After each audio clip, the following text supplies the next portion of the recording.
And then, it's going to be Cunha and Baleba. That seems pretty much lock. Sesko would be the number 9. Bruno's definitely going to play. But then that midfield still feels a bit... it's not quite right. I don't think that's Project 150 level. You know what I mean? Mainoo I like. I think when I was listening to you guys on the tour, I think he did show promise. I think he did have good games out there. Ugarte until maybe the final one looked quite good. Was it the Bournemouth game or the West Ham game where he looked sort of decent? West Ham won it. West Ham, him and Mainoo. We're getting all excited thinking, hang on, this could work. But that's the thing. I'm not sure if it does in the long term for where United want to get to. And yet there wouldn't be question marks over having somebody like a Baleba. Hello and welcome to Stretford Paddock. My name is Joe, that is Jay, and we are joined by Nathan Salt, Manchester United reporter for the Daily Mail and friend of the channel as well. Nathan, how are you? Good. I was jealous of you lads in the US, but you haven't really topped up the time. A bit like me, I can't really tan when I go away. No, I don't tan at all. Yeah, but I was marginally jealous. We looked a good trip. It was fantastic. It was really good, wasn't it, Jay? It was. It was a lot of hard work though, Nath. It wasn't a holiday. It was pumping out content for me back home. So some days we put out 3 videos or 4, 3 in one day. It's a hard life. So it was hard life. But to be fair, no, we're very lucky to do what we do, and the United fans we met out there were phenomenal. And do you know what? The football wasn't that bad as well, which was a nice bonus, because usually United, it's more missed than hit, but it was actually okay. Yeah, we've got loads to talk about with you today. Obviously, we want to look at this sort of recent transfer stuff, the Sesko stuff, which has almost been, I wouldn't say trumped, but kind of sharing the limelight with this Carlos Baleba news that we've seen in the last sort of 24 hours as well. United making an approach for both of those to varying degrees. We also want to have a bit of a look at a few of the articles you've written recently, some of the stuff you wrote about Marcus Rashford, about Diego Leon, a little bit of a look as well at the sort of season in general. So there's loads to get into. Let's start with this transfer stuff and the most recent stuff. Should we start with Benjamin Sesko? Go on then. Yeah. Oh, go on. No, if you're going to go on to the Sesko, we'll get on to Garnacho later, because I do want to talk to Nathan about that. Yes, we'll talk about that as well. So, Benjamin Sesko, obviously the current situation seems to be a deal has been agreed with Benjamin Sesko between him and Manchester United for his contract and that side of things. It feels as though United have put a bid in. There was reports that there's one bid gone in, then there was some reports that a second bid of a guaranteed €80 million had gone in. We haven't really heard whether that's been accepted or not. What's your understanding of where this is up to, and also what are your thoughts on this deal generally? I was chatting to someone recently, I do like on social media now where people just call it, that Benjamin Sesko's already in the building, he's already played his first game, and you just say it early so that eventually it happens and you look right. So United are pretty confident. The fact that it came out publicly, they weren't going to make a bid until they knew that Sesko wanted to come. And I felt all along, and United felt, like people chatting to people at United, that if he wanted to go to Newcastle, he'd be at Newcastle now, so they always felt pretty confident, and now it's just ironing out. A bit like the Mbumo thing, it's like, what's the makeup of the add-ons and the structure of the deal, the really boring stuff that people don't want to hear about. It's just like, put him in the shirt, get him at Old Trafford, make a cool montage video, and then move on to the next one. That's how transfers work. It's like the pursuit of a transfer, I think, is more interesting to fans than the actual individual player. It's like you saying about it got trumped. It's like, great, we're making great progress with Sesko, Baleba, all in on Baleba now. But Sesko would be a huge win and like a huge show of faith from sort of Ineos to Christopher Vivell, who is really driven this, pushed this, brought into Salzburg, brought into Leipzig, is convinced that he is going to be this world-beating centre forward. And in the piece I wrote, there were some quotes that I took from last year from Jim Ratcliffe, who's on a podcast, where he said, I don't want to buy Kylian Mbappe, I want to find the next one. Now, obviously, that can come with caveats. I'm sure Jim would love to find the next Kylian Mbappe for £2 million, which obviously they could have done. I think Laurie's said on the channel before about maybe Domzale, where Sesko was. United had the option to get him then for €2 million. They didn't take it. And in 2022, I think it was, Sesko didn't want the move because he wasn't ready. He didn't feel like to go and be effective in the Premier League, and now the stars have aligned and it looks like it's going to come off. And my understanding was that Arteta wanted Sesko. That was his first choice over Gyökeres. But Berta there, the technical director, the sporting director, wanted Gyökeres, and that's panned out. He's gone there now. But yeah, Sesko's really intriguing prospect. Yeah, it's funny because we spoke to Andy Mitten about what you just said there about United wanting him a few years ago and him almost not being ready, but this has been a long-term thing. you've spoken about Christopher Vell as well. Yeah. Do you think this is a good look that Christopher Vell's got this sort of influence and this control? And because obviously, you know, he knows what he's doing and stuff, but if it was to be negative or just be question it a little bit, is the shades of like almost, I know it's slightly different, but Erik ten Hag going back to clubs he knows and getting players that he knows that haven't played in the Premier League that aren't quite up to the job, or do you think that Vell is a little bit more savvy? I think that if you don't trust your director of recruitment to identify players, you probably need a different director of recruitment. I would say that's his whole job, you know. And you look at the players he has plucked across the globe. Upamecano became before he went to Bayern Munich was a world beater. I mean, Szoboszlai, he signed him for 2 clubs, doing really well at Liverpool now.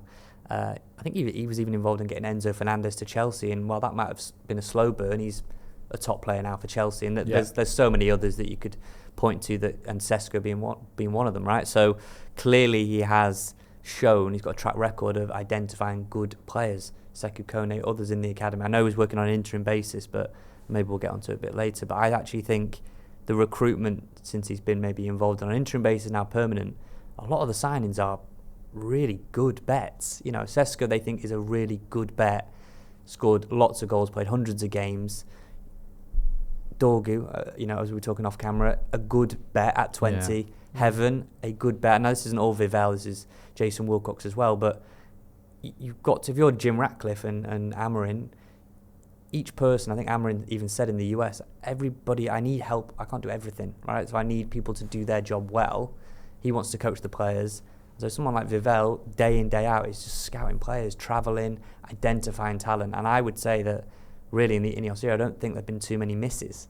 I actually think there's a lot of, people in the comments might argue of what has hit so far, but a lot of the bets are good bets, I think. And Sesko, even at a big price point, has shown you in Champions League and internationally that he, in a good system that's built for him, can be really, really good. With Sesko then, because a lot of people, you mentioned there the Ten Hag thing, that people bringing players with them that they know and stuff. One player that did get brought with Ten Hag that is compared to Sesko, not just in terms of sort of stature and style, but a little bit in terms of that, is he ready, is Rasmus Højlund. What would you say, I know you're not a tactician necessarily, but in terms of differences between a Sesko and a Højlund, in terms of what type of player they are, rather than people going, oh, well, they're both sort of quite tall, quite strong, quite quick, sort of physical centre forwards, they must just be the same then. What are the differences there? Yeah, I mean, I could do with Karl Anka popping up from under the that'd table great, or something. That'd be really good if he just with the board. Yeah, with a board, and the pen ready. That would be really helpful right now. I would say that a few kind of knockbacks to the piece I did was that if you look at Højlund goals per game for Atalanta in that final season and Sesko, they're not markedly different. So that is what people are saying, well, it's basically the same thing. It's another gamble. Why would you not just go and get Ollie Watkins? But I think that aerially, Man United they scored the fewest, I think I tweeted this, they scored the fewest headed goals in the league. Yeah. Typically, United last season, I don't think they were putting loads of crosses into the box. It was a different style with the system. But, we're looking for Dorgu to take a leap, Ahmad playing at right wing back. You're looking for all these sort of creators to be out wide. Sesko, in the past 2 seasons, ranks 4th in the Bundesliga for headed goals. I don't think Højlund is a particularly strong header of the ball. Pace, I think Højlund, there was that clip from the US of when he beat, I think, Max Kilman for pace, and that said maybe more about the defender. Sesko, again, rapid. I think he was top 20, top 30 in the Bundesliga in terms of quickest players. I just think he's more refined. He's got more games, scored more goals than Højlund. So even though they're similar ages, Højlund was a lot more underdeveloped and was a bigger swing, I feel like. It's always easy to say that I can come on year after year and say, this youngster's a really good bet. But as I say all the time, I think you have to just back the people that study these players and know these players. Like this idea that, and you get it all the time, I understand it because you get burned. This idea that, why are they going and getting players they know? Not like any business anywhere goes and gets people you know and trust, and that day in, day out will do what you want. Now that doesn't always work out, as it showed with Ten Hag and Anthony and some others. But there are plenty of managers that go and sign players that have played for them regularly and do great at club after club, right? So I don't necessarily subscribe to the idea that because Vivell has worked with him at Salzburg, worked with him at Leipzig, that it's not going to work out. I just think you hire people like that for a reason. Trust their judgment. And so far, I think you've got to look at the idea of the players and go, good. The one that people will say Ugarte, but for the most part, good. And I think Sesko is seen as the swing they can afford to take because they went with Cunha, because they went with Mbumo, they're not gambles. You know what you're going to get out of those, and if they don't perform, that's a reflection on you rather than them, I think. No, this is why I love having Nathan. He always fills me with confidence. You do it all the time. I try and be negative, and you just swat it away. And you do. I think, you know what, he's right. Yeah, I get that. Like Cillian Murphy working with Christopher Nolan. It's good every time. You can take people with you onto new projects, can't you? Like Vivel bringing Sesko. Yeah, you can. Oppenheimer, Jay, it's one of your favourite films. Glowing praise. I do. Oppenheimer is mint. Yeah, it is. And well, for transparency, I would have gone with Watkins. I put that out there publicly, so I'm not hiding away from that. I just think that. And people got mad at me because I said United are in win now mode. Man United are always in win now mode, whether they're first or 20th. Like, rebuilding is tough, but you need to always win. If Amorim doesn't make a strong start to the season, unfortunately, that would bring an immense amount of scrutiny and pressure because, as he said, he's used up the goodwill. So Watkins feels like a nailed-on 15 goals. But that's not what they're doing. You look at the recruitment, 18-year-old Aiden Heaven. I know some of these signed when maybe they're a year younger, but Aiden Heaven's 18, Diego Leon 18, Yoro's 19 now, Dorgu's 20, Ugarte's 24, Xerxes 23. So clearly Sesko would go into that at 22. So evidently they're looking at these players to go with what's mainly 20, Amaz's 23. So you can see what they're building out, and they want to. I put this in my piece as well, and maybe it's come up on the channel before, maybe it hasn't as much, but this Project 150 that Omar Barada's presented to the staff, that in 2028 Man United want to win the Premier League title. That seems a little bit crazy right now, or last season if we'd have been talking about Project 150, you'd have said you're probably 150 years away. That's what some people put on Twitter, right? But fair play. But so witty. But they that's what they're working towards. I know you'd like to win the Premier League this coming season, but it's a massive leap. But 2028 is I think a good time frame whereby players have got 3 or 4 years. If they work, these players have got 3-4 years in a system with the right manager. Plan A, Ruben Amorim's still the manager in 2028. You've still got most of these players. Maybe you've added a couple more that are top quality, and Man United can win the Premier League title in 2028. Project 150 done. But they probably think that Ollie Watkins in 2028 isn't what he is now. Right. Players of that 29, 30. I said off camera about how much Jim Ratcliffe wakes up at night thinking about that Casemiro deal. Not a fan of that, is he? No, he really doesn't like that at all. Me and you talking about that about a year ago, wasn't it, on Transfers Live, and it was widely reported. Yeah, I think Jim Ratcliffe brought it up on a trip to Carrington or something. Before he's like, bought the club. Tell you what, that Casemiro signing wouldn't have happened on my watch. And was like, right, okay. And evidently they haven't happened on his watch, have they? Really? No, because it's the old timer is what Mazraoui at 26 when he joined, and 27 now. So. And I think he's been pound for pound the best signing we've made. Brilliant. And 13 million quid, and he's and look at I'm not saying he's going to be the best player. Yeah. I think Yoro will have probably a better career at United, but in terms of the amount of games he's played since he arrived, the amount of good games he's played since he arrived, the fact he's not been injured, the fact he was an absolute bargain. Yeah, I just think he's ticked every box you could want from a new signing. But as fans, you're just looking at the next game. You're just looking at Arsenal, and then you're going to look at Fulham, and then that's all you can do week by week, and you live and. Every week on the channel, it'll be the highs and lows of a season. That's why it's good to watch and people follow. But the problem is, clubs don't work like that. They're looking at 2028. They're looking at the down the line. What people keep saying to me on Twitter, resale value. I don't think it's resale. I think they're like planning for 2-3 year window. Like, this is how we want to play. These are the players we want to work with. Sekou Kone not going out on loan. They want to build out a team for that 150. So Sesko fits that. Fortunately for United, that he fits better than maybe a Watkins, who I would have gone with. When it comes to resale value, we'll get into some sales in a minute. Yeah. But talking about Project 20 to 28 or Project 150 and going for the title in 2028, a player we've been linked with that could be with a view to that if we don't get him this summer is Carlos Baleba. It looks like there's obviously interest from United, and there's a feeling that the player would be open to coming to United, because certainly with the way Ineos have been working, it does seem as though Ineos are going for players they know are keen to come to Manchester United, and just logic would tell you that a player, no disrespect to Brighton, but would like to come to United over Brighton. What have you made of that news, and do you think that's a realistic target? It made me laugh for two reasons. One, that Sesko's thunder had just completely been stolen. It's like massive, about to become a new striker of Man United. Thunder gone. No one's excited now. We're all excited for this midfielder. That's just gone. Like you've turned up at a party, everyone's buzzing to see it, and then someone even cooler turns up, and you're just kind of. It feels like. It doesn't happen to me, but that happens to Jay a lot. No, it doesn't, because I never get invited to parties. So the joke's on you. And you're there first, aren't you? Normally? Yeah, and I'm there waiting while they set up. I think. Do you know what it reminds me of? It reminds me of Jesse Lingard after the FA Cup final. I always felt sorry for Jesse Lingard. He never got his flowers for that winning goal, right? Because we sacked Van Gaal that day and brought in Jose the day after. Yeah, and it was like people just forgot that Jesse Lingard had scored the winning goal in the FA Cup final.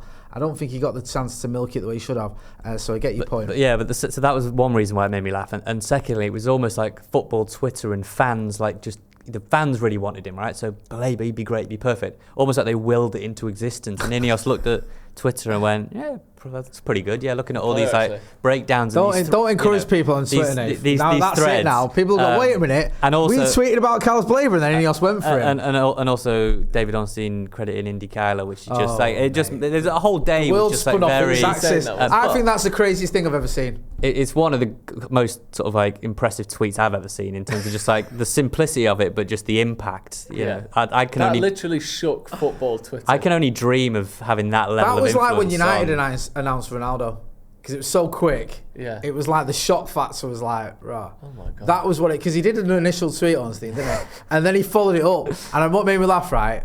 I was upstairs with Joe, and I read the Ornstein tweet out. Yeah. And then I went, hang on a minute. He's what? And I said, he's credited India Kelly, and he walked over to me and he went, is that the real Ornstein? Yeah, I was like, that must be a fake. I was reading I was like, is it going to say Ornstein?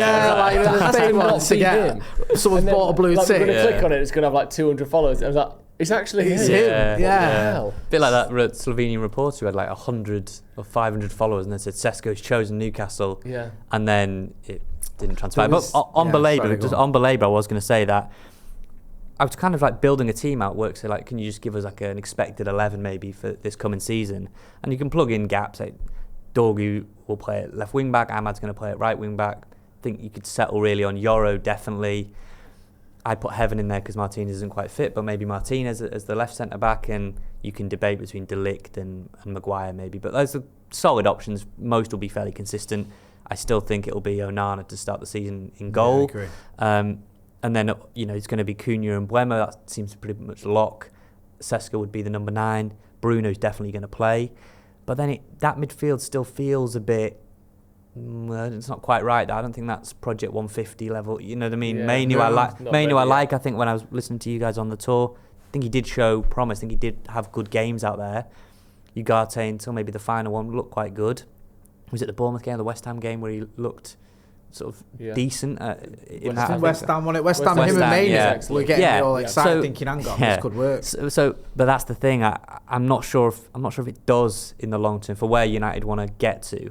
And yet there wouldn't be question marks over having somebody like a Baleba, because Ahmad, Bruno, Dorgu, I think, is a better attacker maybe than he is defender. Cunha, Mbumo, Sesko. It's a lot of attackers on the pitch.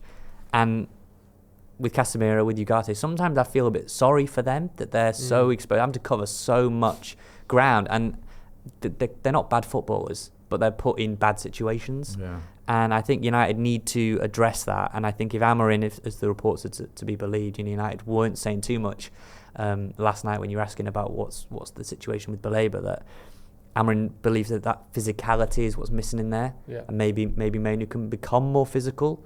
I know, speaking to people at the FA, that they still think Mainu is an option for the 26 World Cup squad for Tuchel, because they believe that England will try and build a team to suit different game styles, right? And so Mainu's kind of dropped off a little bit the England radar.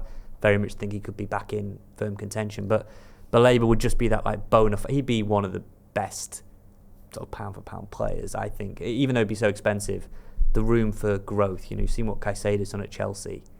No one would question. Even some friends of mine who support some of United's rivals said, I really hope Baleba doesn't happen, because that would be probably the best move that they've made, because he's so talented. So we'll see. I know it got everyone excited for a couple of hours, and unlike maybe that Javi Guerra one a few weeks ago, it didn't get shot down within 30 seconds. Everyone put it out, right? So that's a watch this space. Why would United have allowed that to come out if there wasn't a degree of confidence that maybe they can push for it and get it? I think that's my reading of it. And we have as well looked a lot more like that, haven't we? We haven't had all this speculation. We spoke about this on the channel a couple of months ago, and it's held true in the meantime, maybe a month ago, and it's held true in the meantime, that there hasn't been this, every summer we see this, the 250 people United have been linked with this summer, all the way from Neymar to, Newport County's goalkeeper or whatever.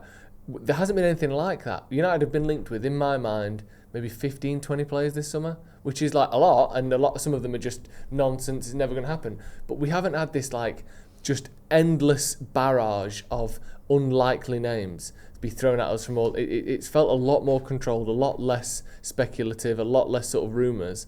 And to me, obviously, the Baleba thing, with the names and the journalists and the way it's been reported, I don't question at all that we have made an approach for him. And like you said, we did it with Sesko, we did it with Mbermo. I assume we did it with Cunha as well, that we make sure the player is up for it before we do anything else.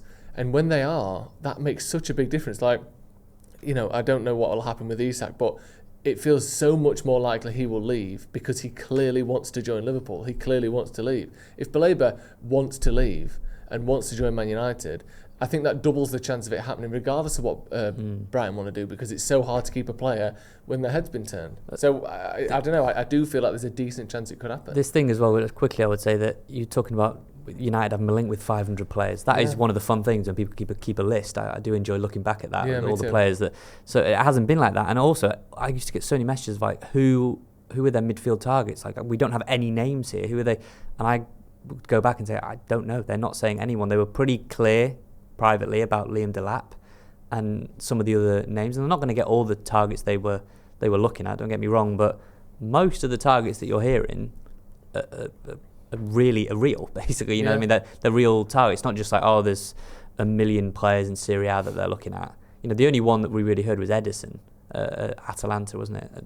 Midfield-wise, it's just been a whole summer of just no names. So no names, but it being quite clear that we would want be up one. for Yeah. So given that, it always makes me laugh that United, basically everything gets out of Man United, right? And even Omar Barada saying that, having that meeting about things getting out, leaks getting out, and the leak about the leaks getting out, right? So that always made me laugh. But this summer, a lot of it has been kept in house until they feel confident that they're going to get Cunha, Mbumo, Sesko now, and maybe Baleba. So yeah, hats off to them. Yeah, massively. Let's talk about Garnacho a little bit. Yeah. Because we talked about sales before. We also talked about this Project 150. Someone that, in terms of age, certainly would fall right into that bracket of being ready and entering their prime in 2028 would be Alejandro Garnacho. Obviously, it looks like he's leaving, or United want to get rid of him. I think he turned 21 a month ago, almost exactly a month ago. You tweeted earlier something that I had also almost said verbatim in the office around the same time today, and I'll read your tweet exactly so we can use that as a jumping off point. You said there's just no way with a straight face you can say Alejandro Garnacho should be sold for less than Noni Madueke, Anthony Elanga, Mohamed Kudus and Tyler Diblin.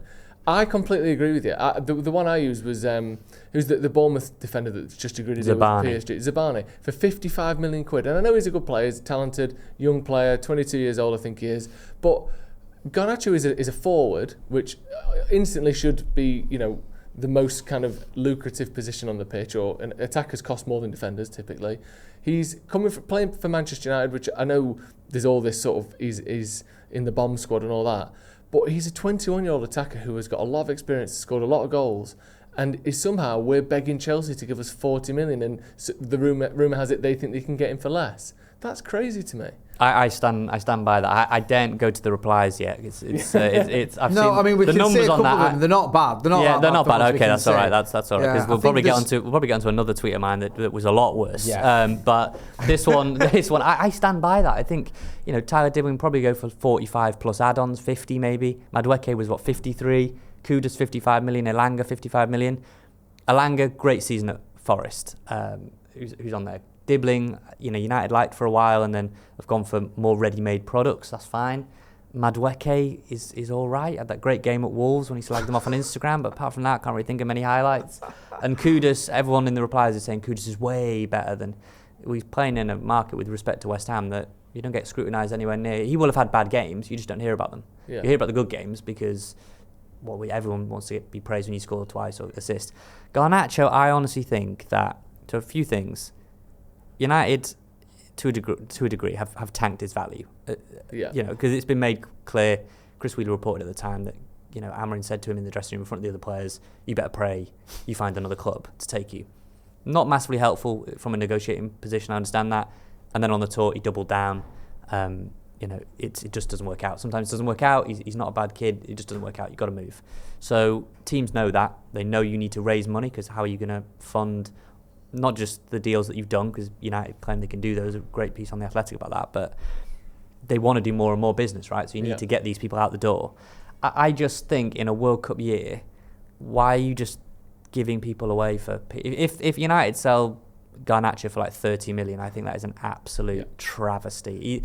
He's held to such a high standard because he's at one of the biggest clubs in the world with the brightest spotlight. Every game, every miss... is microscopic. It'll lead news agendas, and some people will turn that back on people like me writing about 24/7, but all the eyes on Man United and all the eyes on the other teams in the Premier League, I just think he's drastically different.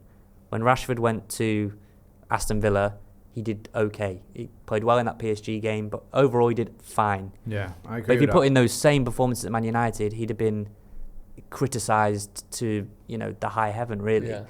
And I firmly believe, I texted one at the club before, that I firmly believe that Garnacho will go somewhere else, whether it's Chelsea or elsewhere, do well, and people are going to look back and go, how did we sell for 30 million? I don't understand it. So a world where he's going for less than those four players is just one I don't subscribe to, basically. I completely agree. You look at the success that Garnacho's had already for a kid that turned, 21 last month, did you say? Yeah. I mean, yes, he's got his faults or his flaws, whatever. No doubt. Is it 94 Premier League games or something thereabouts? Over 130 games, I think, in total for United at the age of barely 21. About roughly 40 goal involvements during that time. I think maybe a little bit less. Like Puskas Award winner. So many games where he's turned up and one of those players who gets hold of the ball and tries to make things happen. Even when the crowd at Old Trafford are on his back, he still wants the ball. He still tries to make things happen. And yes, he can be a little bit greedy and his decision making ain't great. And there's been issues with his actions on social media. Again, no doubt. But show me a 21-year-old who hasn't got rough parts of his game or elements of his character that need developing. I mean, Alejandro Garnacho is far ahead of 99% of players I've seen playing at that age. There's only a handful. I can't even think of many. In the Premier League, that's what I mean. There's only maybe one or two that have been like Ryan Giggs or whatever, 18 years old, was absolutely unbelievable. But the Wayne Rooney, I'm talking about the elite level here. There's not many that at 20. Let's not forget. Garnacho came in at 18, helped us win the FA Youth Cup with a good performance in the final. Came in at 18, scored, you remember the goal against Fulham, the game against City at Old Trafford. People were loving him. And then he has a few wobbly moments and everyone turns against him. And I can understand why the manager's frustrated with him. I get all that. But this idea that he's suddenly gone from this player that people are looking at as one of the best in the world to someone who's worth the price that Bournemouth probably paid for someone like Dominic Solanke 3 years ago. It's just nonsense to me. Look, pressure is a privilege, as they always say, right, at these top clubs. So if you want to be, he carries himself like Ronaldo, like a Messi. Pressure is a privilege. You have to hack it every time you fluff a chance. And there was a few, one-on-one or breakaways where you think, how's he not scored that? But there have been other moments where you've just gone, Goodison, you mentioned with the Puskas goal, like unbelievable talent. And to play that many games for Man United. People think it's easy because Man United have performed poorly. It's really hard to the 0.0001% are gonna ever get that many games for a club, right? So easy to be discarded. I've got no issue. You think Garnacho doesn't have a future at Man United? No issue with that because players will come and go all the time. Bit of a shame maybe because he's come through the academy, but fine. If you want to move on. But when you're seeing other teams that are able to sell their quote unquote deadwood for 45, 50 million, just easy. You know what I mean? Like Liverpool want to move off Darwin Núñez, it's like nearly 50 million to Saudi. And United they can't they can't get any value whatsoever. People will say maybe in the comments, well, it's the bomb squad. It's when Chelsea had a bomb squad. I mean, Chelsea basically said Chelsea got a 30-man bomb squad. Right. and yet Madueke, they were quite happy to move off him. They want to get all these other players. They won't even get Garnacho, right? Move off these players, 53 million like that. No, didn't bat an eye, and no one really. I mean, Arsenal fans were pretty annoyed about that, but it didn't get the sort of the crazy headlines about that fee. It just kind of got forgotten about. Yeah. Whereas if Garnacho now, it's just kind of I really am confused by how far he's fallen in people's estimations in terms of like he's suddenly now not a very good player compared to the 4 I've just picked out there. I think it's ridiculous. I mean, the reports have been that, like we said, United want 40, Chelsea think they could maybe get him for less. So you're looking somewhere in the 30s from Chelsea. Chelsea just sold 26-year-old Kiernan Dewsbury Hall to Everton for 28 million quid, which is basically 30 million quid. So you think Garnacho's only worth single digits more than Kiernan Dewsbury Hall, who's 5 years older than him, nowhere near the player, and basically hasn't played football for 2 years.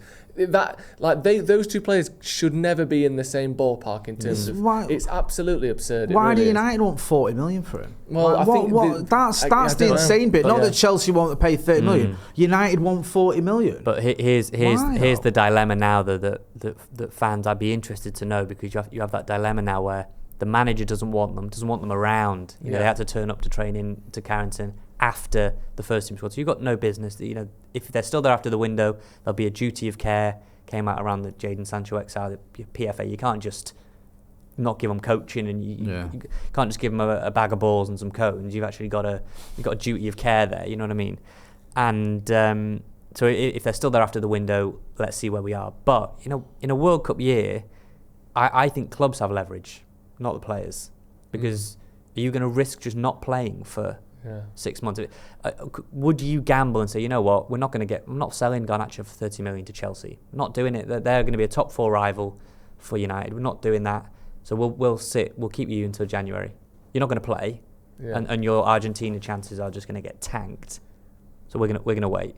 And then does the player go, you know what, I'll maybe open myself up to maybe other moves that I'd be willing to make. If another club wants to come in and splash it just to get through to the end of the season, and then you go again to take a sale elsewhere. I think same for Anthony. Trying to get that Real Betis move, right? Like, you don't just get the move you want because you like playing for Man United being held to ransom by Real Betis. Good club when I went over there, nice people, but let's be real here. Again, a World Cup year, he's got no divine right to be in the Brazil squad. No. I mean, Rashford obviously got his move, and I think that worked out for United in terms of the wages and everything. And actually, he took the Villa move with an eye on the Barca move, so he was did play the game a little bit there. Same colour kit. But I do just think, what is better for United? Do you just take is 30 million better than nothing in terms of if they stick around and kind of stinking the place out a little bit, or do you go, no, we've got an asset there that's worth 45, 50, whatever you think he's worth, 60. And if we don't get that, we're not selling. How much did we get for Dan James?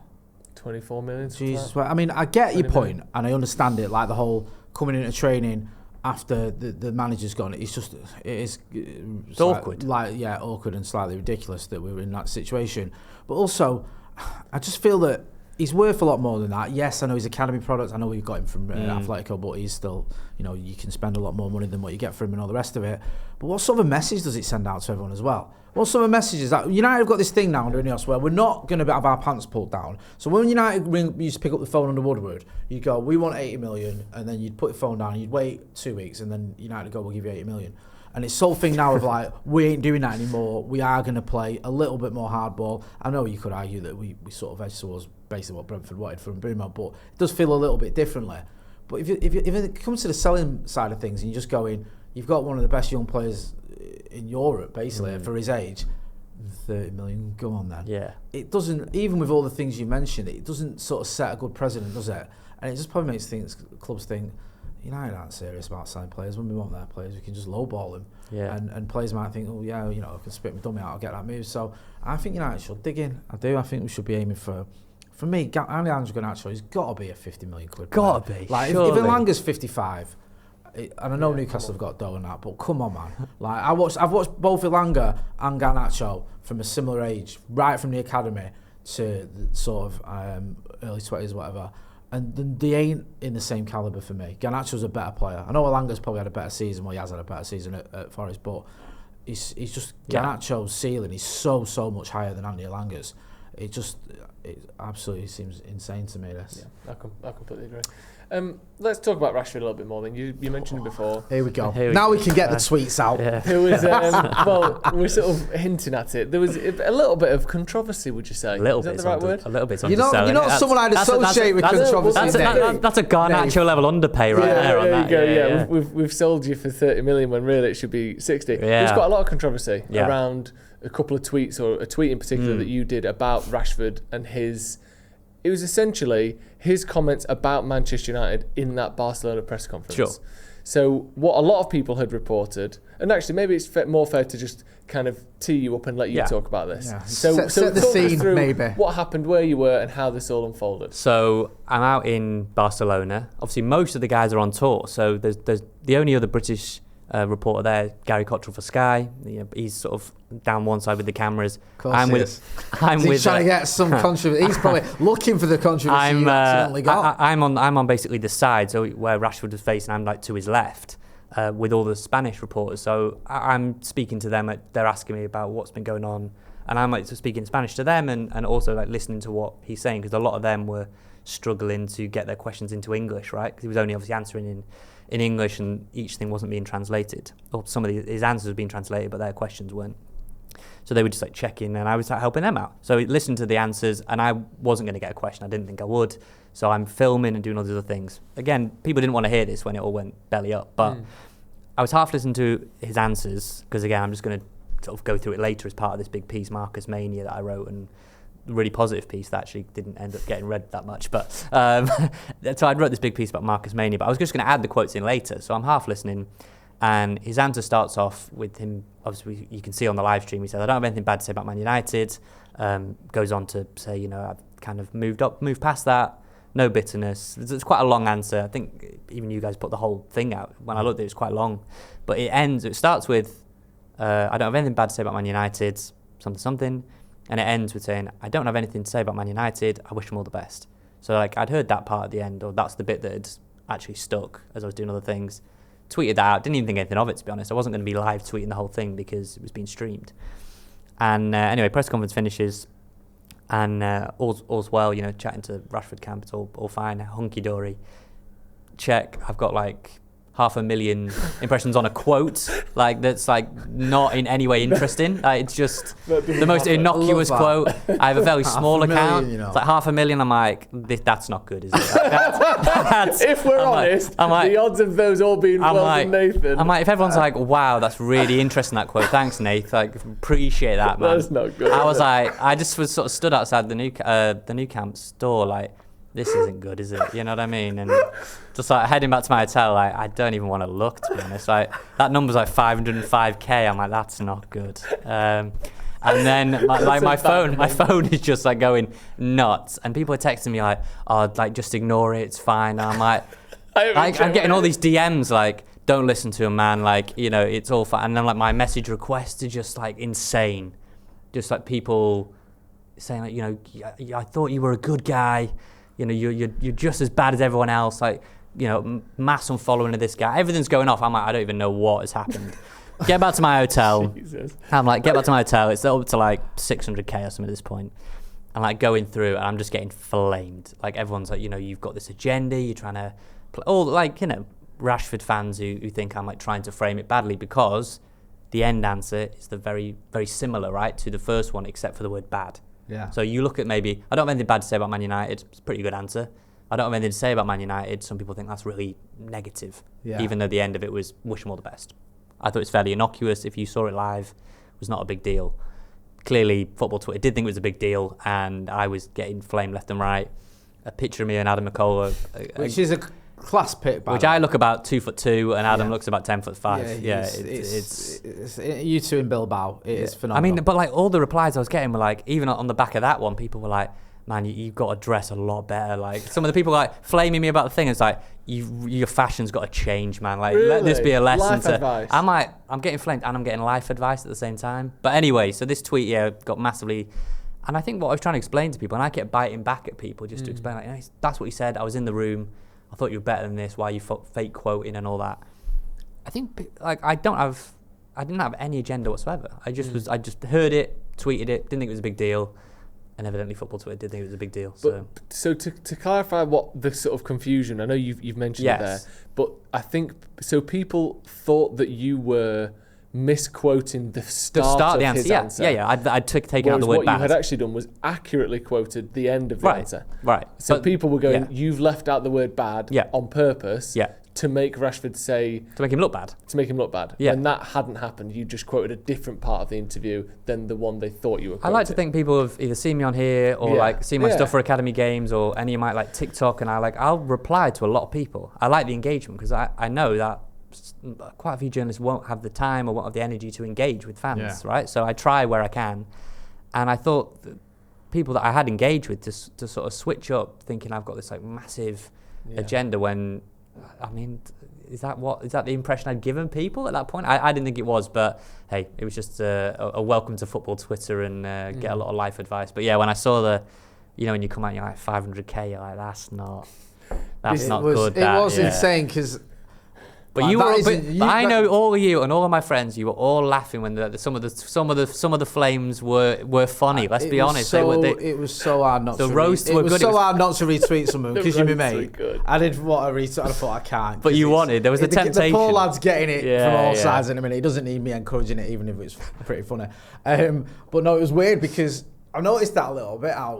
There's almost been this like revisionist sort of attitude towards Marcus now from a lot of people, where he was getting hammered for so long that when like Cunha's number was announced, where Marcus was still at the club, a lot of people were pushing back on that, going, "This is disrespectful. There's no need for it. Like, Marcus deserves better." Which I'll be honest, I wasn't that fussed. I like Marcus, so I wasn't that fussed about the number announcement. But then when your tweet popped off, then you had more people saying, "Oh, you're going for Marcus Rura," which it's a shame that it's happening now. People feel the need to stick up for him when, for so long at his time at United, yes, he deserves some criticism. I'm not saying he didn't, but some of it just went well OTT, and he was just getting absolutely. I know from people around Rashford, they like the piece that I wrote out in Barcelona. That says it all because they're quite. So they were like, quite willing to push back. They were like, announce it. They liked it, and they will tell you if they don't like it. So we saw that, didn't we? So after that, I was like, you know what, it'll blow over and fine, and it is what it is. But I wish him all the best out there. Genuinely, I hope it works for him. And they take the option. United get 25 million or whatever it is. That's probably an underpay again, but the wages this time probably a 40 million total package, right? With the wages saved and then the fee. Actively rooting against footballers is weird. Like it's a weird thing. Like actively rooting against a footballer to do well. If you criticise their play, that's all fair game. You know, if you criticise a player for their performance, players don't think that, but that is totally fair game. Like if you're actively rooting, you think they've got some sort of agenda, or journalists have these agendas against players, I think you're maybe giving us too much credit there for our plotting and planning skills. Yeah, like we said, one of the reasons out of many that we like having you on is your generally optimistic sort of angle on things. Like that's one of the things we really like about you that sort of does stand out, especially on social media when so many people are negative. And I think that's one of the things that is so good about you. So yeah, it was very funny, not funny, but sort of it was funny, Joe. Funny it was funny. To see it was funny. You of all people having this like, no, he's anti Rashford and he's got this agenda. Because I thought, that's not Nathan Salt at all. Even my own family were laughing at some of the tweets. So that's what that sort of shows you where we were at with it. And has it made you throw out your whole entire wardrobe and buy a new one? I mean, I've gone for this is like Love Island co-ord, whatever this is. Yeah. Very nice. So the trolls got the trolls got what they wanted, basically. They've won. They say the trolls should never win, but I in this case, I agreed to come here if Adam McCullough didn't stand next to me. So if you carry on, I'll put Joe Smith next to you. Joe Smith for scale. That's why he's on the other side. He makes Joe's not allowed to stand up until I've already left, basically. That's in the contract. No one comes out looking good in that situation. Before we let you go, there's a couple of things I want to talk to you about. I want to talk about this Iceland Summit, which sounds very grandiose. It sounds like the sort of, the war powers are all convening. But there was this meeting when they were in Iceland where the head honchos at Ineos and Sir Jim Ratcliffe got together and were discussing certain things and transfers and what was happening in the club moving forward. You obviously written about it. Just what can you tell us about that? And do you think there was anything that came from it that we've seen in effect since then? I did enjoy the fact that they invited Amorim to go on that little fishing trip, as if he's not super busy during pre-season. But I enjoyed the idea that they said, give Ruben a bell if he kind of got a pre-season just tour. Just digging drilling a hole into the ice. Finished 15th, they got a pre-season tour to arrange. And so there was that. But the summit, I think you're right, Jay, it's kind of like they're all sat in this big war room with a massive folder of like what we're going to do. But up until that point, it was slow, right? Like it was a slow window. I was seeing some stuff on the channel like what's going to happen, when are we going to get Mbeumo? You've got Cunha was a release clause, and that went into last year's accounts, we now know. So that was quick, right? They wanted to do that. They did that quick to get it in the accounts to give them more flexibility to do things like Sesko and Baleba without the sales already going through. We understand that. Good accountancy trickery there, which is good. But that was a release clause. I mean, there's not much negotiation there, but everything since then was quite slow. And fans were getting, I feel like the frustration was kicking in, right? United need to move. Definitely. United especially with how mad Liverpool were going as well. That was Liverpool went early, didn't they? Your big rival was going like Wirtz, and they're moving all these other.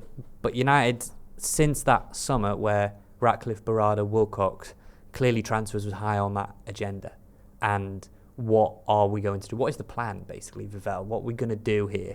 And I think they've been operating a little bit in silence as well, the Sesko thing, making sure that he wants to do it and all that. Baleba's only just emerged, but that will have not just happened. That will have been carefully planned out. And I think you can see the moves they've made since then.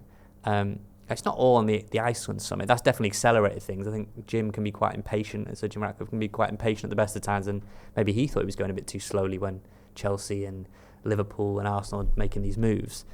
But I said before I came on, I always think about when we came on deadline day and Matthias Tell had gone to Tottenham on loan, and United didn't have a forward, and it was like, got to get a forward. And I said to you then, judge Ineos, and just judge this thing at the end of the window, because you've got to trust that they're able to build out what they want to build out. And if that doesn't work, it doesn't work. They had their plan, it failed, fine. But I actually think the plan is looking pretty good. I think there's a lot of things that they're doing that it makes a lot of sense on paper, right? It's got to be actioned, but they've made a lot of moves already. That Iceland Summit was a way to say, right, what do we need to do now? 9, I feel like Carl Ankery without the board, but like a 9. You got the 2 10s. You can have Ahmad as the wing back playing a lot more games. You've got Yoro in as like a key foundational piece. You've kept Bruno. You've got Dorgu, who you think will take this this step forward. They are looking at trying to get another goalkeeper and looking at another midfielder. And suddenly, like the 11, Aiden Heaven, if he takes a step on, the 11's looking really damn good for a plan, if that's Ineos' plan. Yeah, I mean, it is interesting that you do imagine this sort of like ice fortress of solitude type thing that Jim Ratcliffe sort of sat in. Like an ice sculpture of Dave Brailsford next to Jim. I think of it as like a Bond villain type thing. Yeah, like, do you know what I mean? Too. It's like his little lair, and he's got all his minions. I think he's got a bust of all of his sort of team. Yeah. And there's a smash one of what's his name from Newcastle. That's Dan Ashworth just gone. That's all smashed. And he's got a little Barada, a little thing in it. Like a massively long table. That's like Austin Powers, like Dr. Evil. Sort of pressing a button. Like Dan Ashworth at the end, like saying like... You fall into the ice if you don't like what you say. Right, press the button and you see just... all the sharks with the lasers on their head. That's it. You see the shadow under the ice. That's what I imagine this meeting, but it's probably just in a cabin. Wilcox and Barada just sort of like shaking over. It's not there. Exactly. Ratcliffe got all the coats on and furs, and those two are just absolutely freezing their arse off. But it is interesting that they had that meeting, and then within like 3 or 4 days, the Mbeumo deal happened. No coincidence. I mean, it has to have been like what is going on here? We need him for the tour, sort it. And I wonder if they were saying, we know that this is the plan anyway, or whether it was a case of just spend the money because this is getting ridiculous now. I think clearly the feeling is that was a key point in the summer to iron out what are we doing now, what moves are we going to make. Again, checking the financial situation, and just saying to Wilcox and to Vivell, like, it's time to move now. Yeah. It's time to get it done. So Jim Ratcliffe, like I say, is fairly impatient and wants things done. And I think they'd seen what everyone else had done. It was like, maybe this sort of like slow and steady approach isn't the way to go. Actually, we need to get things in. And Ruben Amorim said himself, he's a straight talking guy. I know he said he was getting gifts back from Sir Jim Ratcliffe, but he's a straight talking guy. He's probably said to Ratcliffe, like, I need players now. Yeah. And he's gone to that meeting and gone, like, Wilcox, Vidal, get it done. Like, it's your job, basically. Yeah. So yeah, I think that's a positive step forward. And you got Mbeumo, you hopefully get Sesko very soon. And God, if you get Baleba as well, I think the roof might come off this studio. I don't know. I know, the roof might come off. Just lastly, you did write a piece about Diego Leon as well. Yeah. This was just before the tour, I think, wasn't it? About how, I think it was sort of him and Harry Amas. Amas obviously more senior in terms of actual games played. Has been in and around, Manchester, Carrington, Old Trafford for the last couple of years. Has slowly been increasing his sort of, what's the word, experience at Manchester United. Yeah. He has interestingly was left out of the squad, viewed to put him on loan, and it seems that Diego Leon, as things stand, will be in the squad or will be at Manchester United one way or another next season. How did that come about? What's your understanding of whether they saw Leon and just thought he was too good, or whether they think he needs under 18s experience? What's the situation there? I think it's slightly similar maybe to Sekou Kone, right? So Diego Leon right now doesn't speak English. I think we all saw that video of him trying to eat sushi or whatever it was, and you can hear people talking in Spanish to him, right? And it was great to see because he's a young lad that's gone away from home, doesn't speak the language, similarly to Sekou Kone, to the point where academy coaches were learning French to speak to Kone. Now, there'll be a lot of Spanish speakers that can speak to Leon, and even MUTV did an interview with him in Spanish, so he'll get increasingly comfortable, but is sending him on loan to a championship team or just to another country again, I don't think United saw that as hugely helpful to a player that you want to adapt and have him in around the first team squad. He might not play that many games, really. He might oscillate even between the 21s if he needs a couple of minutes to play in that 21s game and be deputy to Dorgu. Whereas from speaking to people around the academy for Amas, it was like, well, he's had the taste, got good clarity, now go play men's football. And I'm not sure whether this is like intel or not really, but Ipswich is one to watch, I think, for Harry Amas. You've got Kieran McKenna there, Johnny Evans obviously in charge of loans now. That is seen as a good option for Amas if Leif Davis goes, which is, Ipswich are trying to keep hold of Leif Davis. That would open up a left-back spot. I think Davis might end up going. That would open up a left-back spot. And for United, they want good loans now, right? So very, very quickly, I'll say that like Jack Morehouse gone to Leyton Orient with Richie Wellens, obviously ex-United. They're great with loans. They develop talent to a really high level on rentals. And that is a key. If Amas can get to Ipswich, they'd probably go straight back into the Premier League. It'd be much better served for that. Whereas I think if you send Leon to Ipswich, for example, that's asking a lot for a player that's really tight-knit family, big family back home in Paraguay, isn't it? And I just think United see it as like, keep him in-house, train every day, learn the kind of Amorim way, just be around senior pros, and also physically look at him. Like, he's just bodying people on the tour. Like I know it's pre-season, but established Premier League players, they were just bouncing off him.